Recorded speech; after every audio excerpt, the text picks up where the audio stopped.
welcome to another book review from Revisiting History. I am excited to be presenting another one of these. The last one did fairly well. Conscience of a Conservative, of course, has a special location placed next to my heart because of the fact that I did a long study of it during my undergrad and have continued to study it since I live in the Arizona area. Now, another book I picked up that I thought might be interesting, I thought might just kind of catch my eye, was the SR-71 Revealed, okay, the inside story. And this book is by Richard H. Graham, Colonel of the U.S. Air Force, retired, SR-71 Pilot Squadron Commander and 9th Strategic Reconnaissance Wing Commander. Okay, so pretty big guy. He's got decent rank. And in the story, he goes about explaining his experience in the HABU, or the SR-71 program, the HABUS program. Might be HABUS, but this is the gentleman here.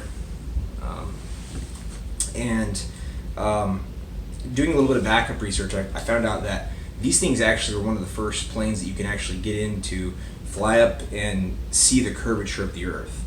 So, I mean, this is a right against flat Earth right in there, but I want to get more into the book. But I also want to say subscribe, like, if you enjoy our content, please keep clicking. I don't care how many times you click our buttons.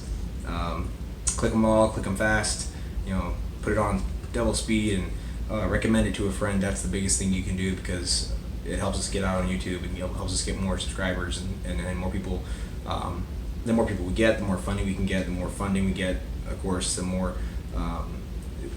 hits we can get, it's kind of a circular motion that way. Gets us up in the algorithm. But anyways, here soon we're going to start getting further into the Humboldtian model of education. This is something that I'm coining myself. Seth Schruffler, SB Schruffler, I have been working on it since, again, my undergraduate. The Humboldtian model is basically inquiry-based education, but it also mixes, it's a heavy dose of in-class, not just theory, but practical facts, and then also a combination of field work. So the field work is going to be a heavy reliance since most of the jobs we do rely on the job training and not necessarily any kind of pre-training that we had before job. So I digress. SR-71 Revealed.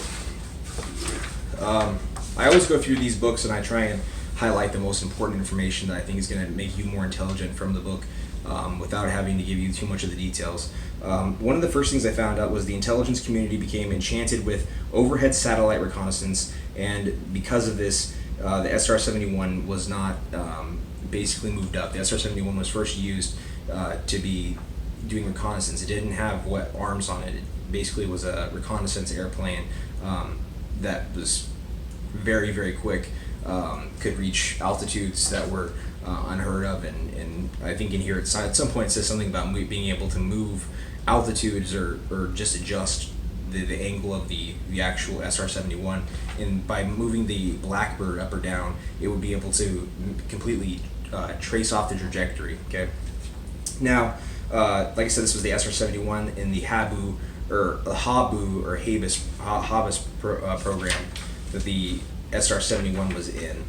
Now, it says President Johnson on 24 July 1964 made further announcements confirming the existence of the aircraft that was named the SR-71. So in 1964 we have the official announcement, yes, this does exist. I know in the recent era we've had all kinds of things come up saying, oh, well, maybe we're working on this in space, maybe we're working on that in space. Of course, now we have the Space Force. In 2020 we're talking about that's coming, so we're moving into a new era of rumors, but we don't have an actual confirmation of what exists as far as technology. Now, as far as getting into the SR-71 program, the book talks about applying and waiting, right? So it says he didn't hear until 2 months from his first application. Then he had the interview. So this is a very long process even to get into the program. The interview was for a 4-week long evaluation, interviews and physical exams. The crews were invited meet over to the bachelor's office quarters for a drink later that evening. Little did I know at the time that this was much part of the interview process as the formal proceedings at Beale. So they bring them over to the officers club of the Air Force Base. they have them have some drinks, and because of this, they're able to actually decide who's going to be a good fit versus who's not, based on how they tolerate their alcohol, based on how they tolerate their physical the ability to be around people in public, right? So now we're looking at the selection process. It says the actual selection process was 7 to 9 months to select the individual, and then you had to go before a selection board before the final decision. So kind of like a murder board, where they're going to ask you questions. They're going to say, well, we'll look you up and down and make sure everything from your record is going to match up with what they need for their forces. Okay. It says our basic hiring philosophy. This gentleman went on to actually go on to be a part of the hiring team for the SR-71, but he says our basic hiring philosophy was to invite our crews out that we thought we'd like to hire, and then look to see if there was any reason not to hire them, right? So they're looking for reasons not to hire them.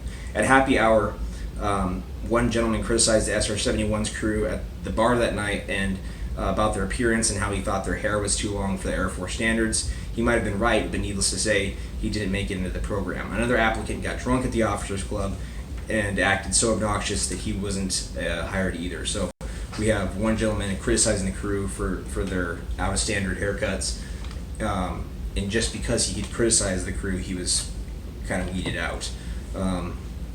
Within some of the special operations units these days, you see gentlemen with sometimes longer hair or beards that are untrimmed. That's typical with the special operations guys, because they're out in areas where they're, for one, supposed to either blend in with the local populace to some degree, or they don't have the time or ability to be able to reach those kind of capabilities. Now, it says that the applicant was married. Now was the time to be sure that he understood he wouldn't be seeing much of his family. So this is a program that basically, once you're committed, you were 100% committed to the program. It says, since the SR-71 simulator was such a vital part of the training program, we gave the applicant the SR-71 simulator evaluation to see if he was capable of handling some of the more basic tasks, and then as it discusses, it's going to scaffold up on the simulator, right? It says originally applicants had to take the equivalent of an astronaut's physical at the Brooks Aerospace Medical Facility in San Antonio. So these guys are going in for this program, this flight school, but because it's so new and the plane is so epic, to say the least, these people have to go through a astronaut's exam. Okay. Now it says he might be permanently granted. A lot of these pilots were going through these exams, and these exams were so thorough that if you had something that you were hiding from the military, perchance, it says right here, a lot of guys would get permanently grounded. So a lot of people wouldn't even apply for this program because of the fear of being permanently grounded from just flying a regular airplane. So we're starting to see kind of the logic within the military. It says during the early 70s, the SR-71 physical exam consisted of a treadmill testing of the heart, the EEG test of the brain, lung capacity test, glucose tolerance testing, extensive blood test, full sinus x-rays, and a 1-hour interview with a shrink. Okay.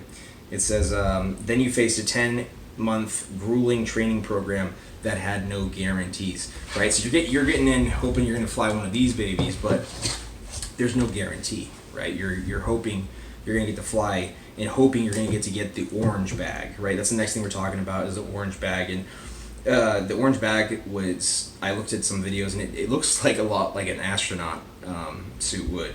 But it says right here, it says, the organizational patches worn on the flight suit dressed. It gave the crew an identification to his unit and the aircraft he flew. Every military aviator in the world takes note of the flight suits to see if they can determine which aircraft they fly. The orange bag had the round first SRS patch on the right chest, a blue name tag on the wings in the left chest, and a 3+ on the right sleeve, and the treasured Habu patch on the left sleeve. Only SR-71 crews who flew operational missions could wear the prized Habu patch. So even if you had flown an SR-71 and had not flown an operational mission, you didn't get that extra designation. It says SAC announced that they would no longer stock the orange flight suits in 1981 in their supply system, and the U-2 SR-71 crews had to change over to the supply system of the standard olive drab suit. So 1981, we see the shift away from the orange bag that was so oftenly coined as being kind of like a signal of pride for these guys. It says the T-38 was also another low-cost alternative to training.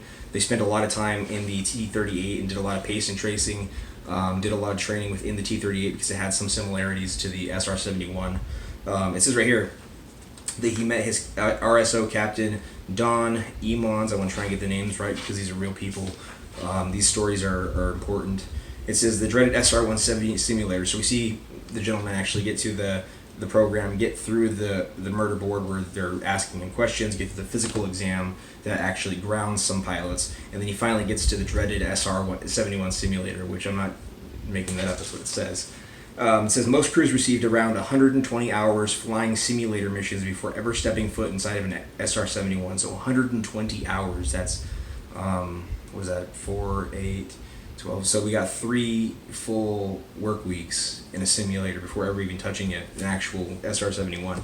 It says normally there were 2 simulator periods of a day, one in the morning starting about 07:30 and ending around noon, and the other starting at 1300 ending around 1700. So you have 8 hours in the simulator with a small break for lunch or whatever.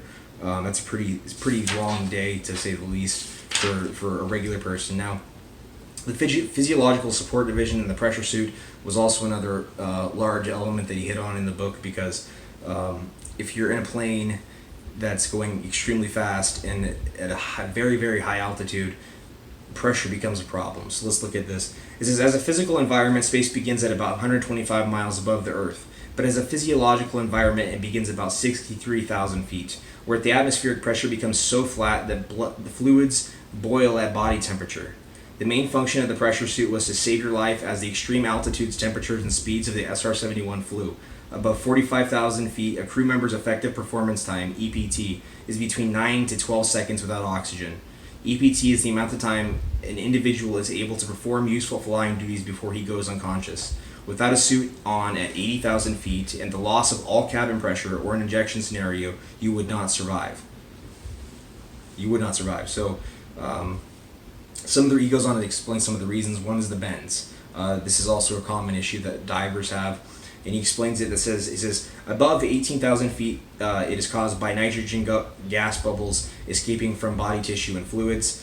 It says frostbite can also occur on the skin and would rapidly occur at 80,000 feet, where the outside air temperature is around 56 degrees negative Celsius. So we're talking about a massive depressurization, which would boil your blood, as well as the frostbite from the cold. Not exactly a situation anybody wants to deal with. And not just that, but if you do have an issue, then you have to typically go within a decompression chamber. Now, he also talks about the KC-135 Hugh model tankers, and he talked about how they got fueled in the air, which was also a really new experience for Air Force in the 1960s. This is the KC-135Q crews and their aircraft were unique. From the test of the Air Force in several ways, the air crews were the ones that were certified in our unique radio silent rendezvous.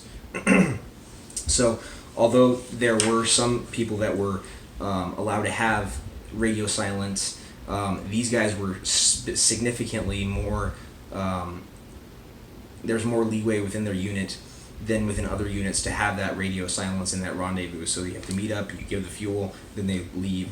No actual radio communication, because if you give radio communication, then you give away your location in a lot of cases.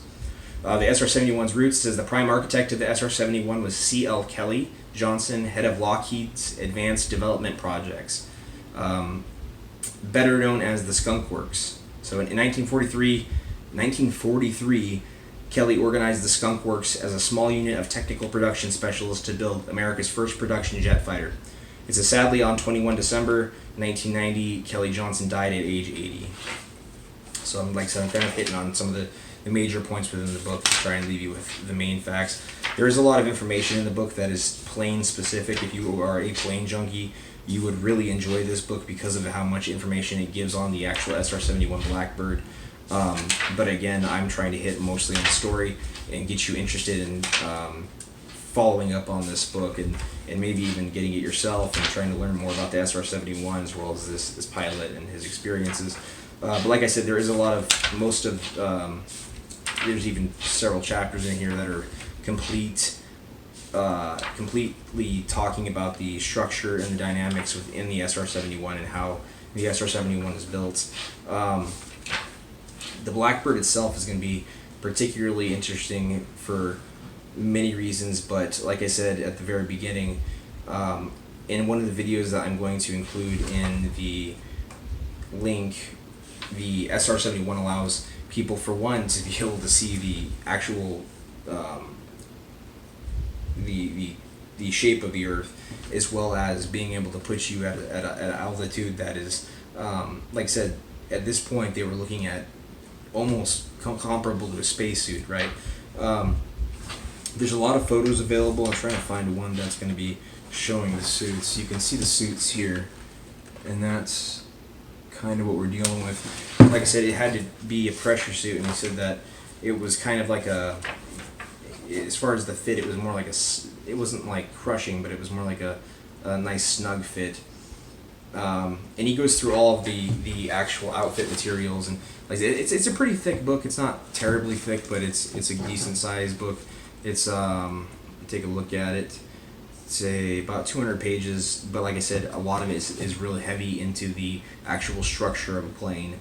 So if you really want to learn more about planes, I know Luke Air Force Base is fairly close to where I'm recording this, so you may have more interest in that. Or some of my main fan base is also back towards Kirtland Air Base in New Mexico. But if you want to pick it up, this is the SR-71 Revealed, the Inside Story. There is the author right there. And like I said, it's not bad. It's by the Zenith Press. It's the copy I have. And pretty good book. There's the author right there. I enjoyed the read myself. I didn't used to be a big reader, but I picked up reading probably within the last 5-10 years. It's hard to kind of really judge, but college really institutes a lot of that. But I really do encourage the reading of the SR-71. Again, also Conscious of a Conservative. If you haven't seen that video, go back, watch that, get my opinion, and then go pick up the book. Also, the audiobook is within that last one. I'm also going to include a couple documentaries on the SR-71 within my post. That way you guys can go and learn more about that just by clicking in the comments. So make sure you subscribe, like, click all them funny buttons, and make sure you guys keep revisiting some history, because we sure are.